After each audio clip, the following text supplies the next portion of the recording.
Baik, ini adalah pertemuan untuk gerak satu dimensi ya. Gerak satu dimensi artinya gerakan terjadi hanya pada satu arah ya, baik secara horizontal ya. Bisa juga horizontalnya ke arah sebaliknya ya. Bisa ke arah diagonal, ke arah atas bawah ya. Nanti warna dulu.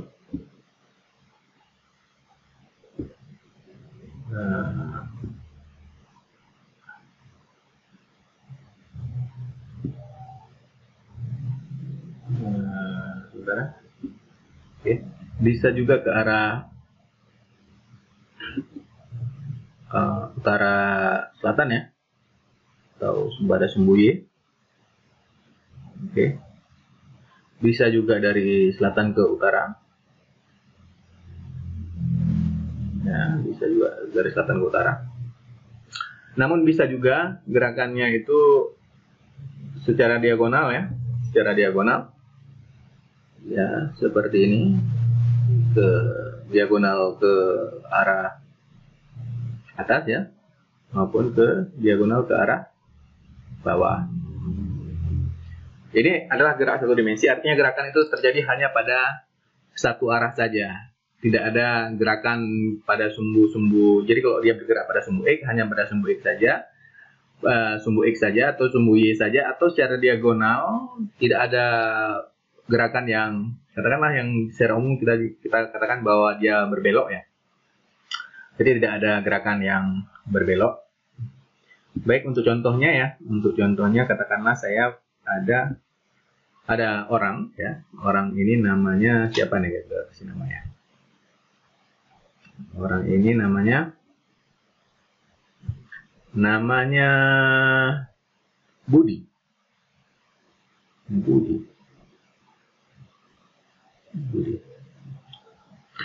Si Budi ini ya, katakanlah dia bergerak ke arah timur sejauh 10 meter. Lalu dia beristirahat sejenak ya. Dia berarti, saya copy gambarnya.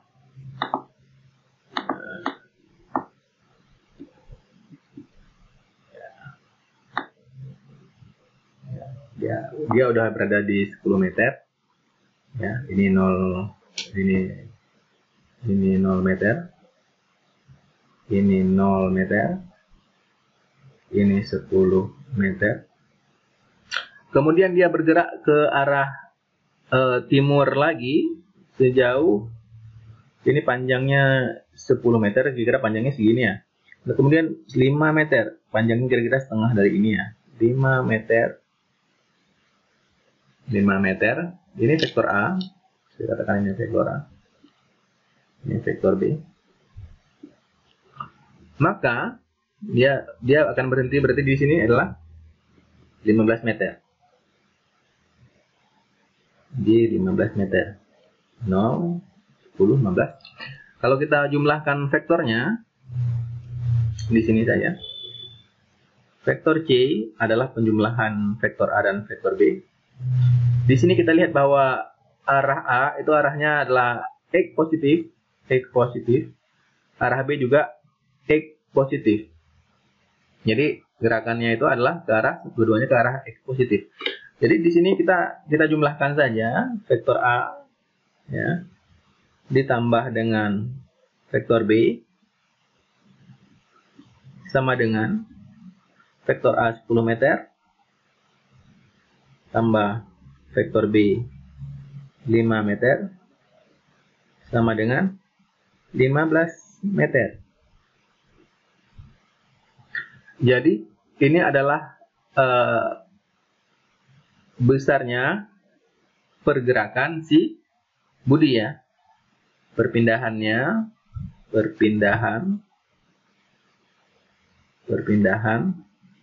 15 meter.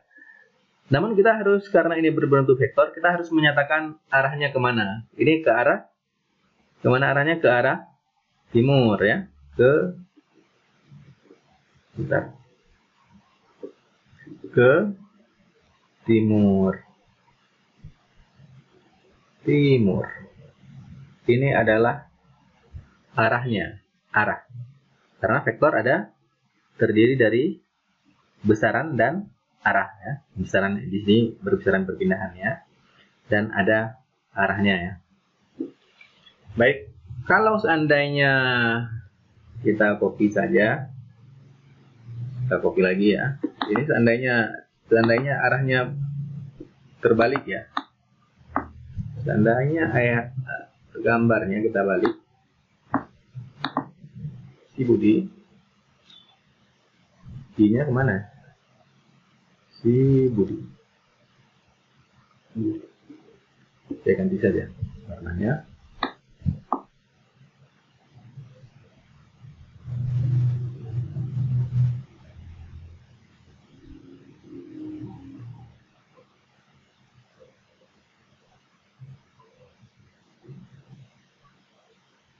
Oke, si Budi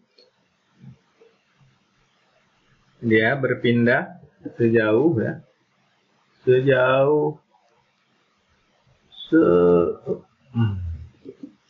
berpindah sejauh pertama 10 meter. 10 meter. Ini masih vektor A. Namun dia juga berpindah, ya, berpindah lagi.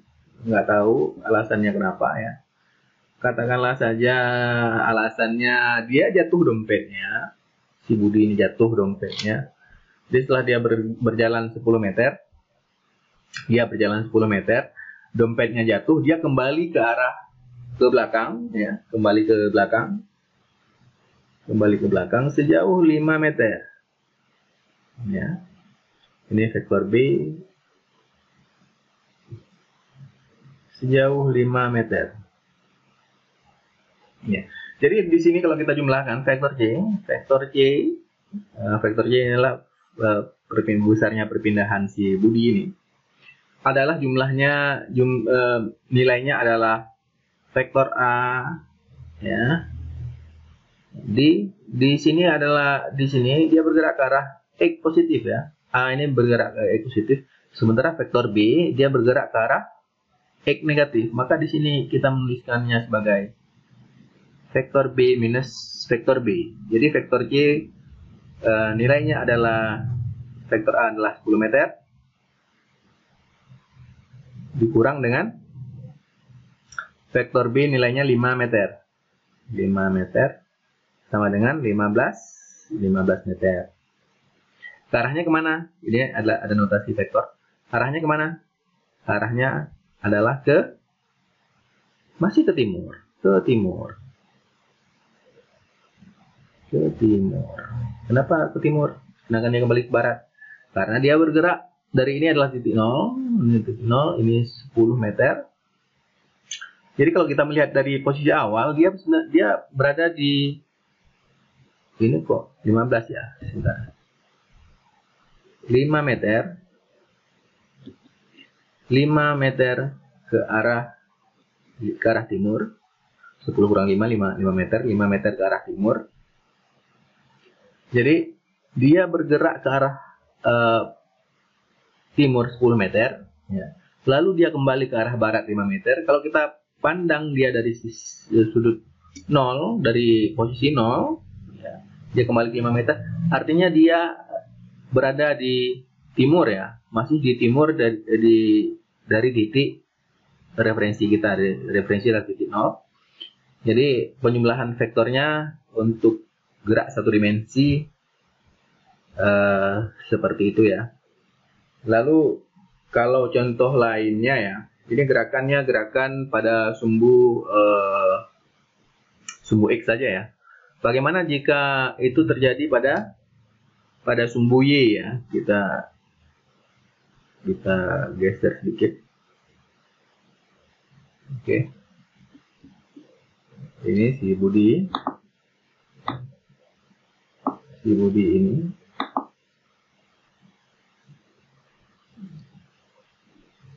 Oke. Si Budi ya. Saya nggak tahu. Oh, seperti apa ya? Kita buat contoh yang lain saja.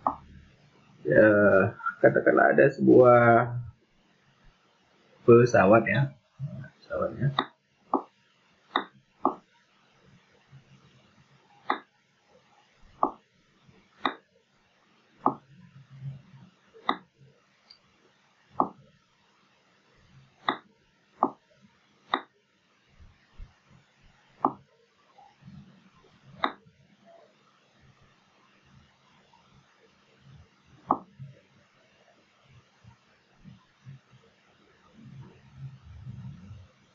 Oke, ada sebuah pesawat. Pesawat besar sekali ya. Ada sebuah pesawat. Pesawat ini jatuh, katakanlah dia jatuh dengan mudah-mudahan si Budi nggak apa-apa ya. Ini bukan untuk mencelakakan orang, hanya sebagai contoh saja. Bahwa si pesawat ini jatuh ke bawah ya, jatuh ke bawah, jatuh ke bawah yang mungkin ke atas ya, jatuh ke bawah ke arah X negatif. Karena dia jatuh ke atas si Budi menahan dengan tangannya. Ini nggak masuk akal ya, tapi nggak apa, contohnya saja. Si Budi memberikan energi kekuatannya untuk menahan supaya pesawat itu tidak jatuh. Ya. Jadi kalau katakanlah ini gaya yang diberikan pesawat adalah sebesar 100 Newton, ya, ke arah X negatif, ke arah Y negatif. Ini si Budi memberikan ke arah X positif sebesar, ini katakanlah vektor A ya, vektor A, ini adalah vektor B, sebesar berapa? 2 Newton saja. Maka kalau vektor C kita tuliskan sebagai penjumlahan vektor A dan vektor B, maka vektor C adalah vektor A minus ya, ke arah X negatif, ke arah Y negatif, maka minus Y minus A karena arahnya ke bawah, ditambah dengan B karena arahnya ke Y positif ya, Y positif, di sini B, di sini A berjumlah 100 Newton, berarti di sini minus 100 Newton ditambah dengan 2 Newton ya, vektor C berjumlah minus 98 Newton ke bawah. Jadi pesawat ini jatuh ke bawah, ditahan si Budi. Pesawat ini memberikan gaya ke si Budi sebesar minus 98 Newton ya. Minus ini sudah menarikkan ke bawah ya. Tapi kalau kita, karena di sini nggak ada vektor yang menunjukkan, kita jelaskan bahwa di sini adalah ke bawah. Baik. Sekian untuk pertemuan daftar gerak satu dimensi ya. Kita jumpa lagi dengan contoh lainnya.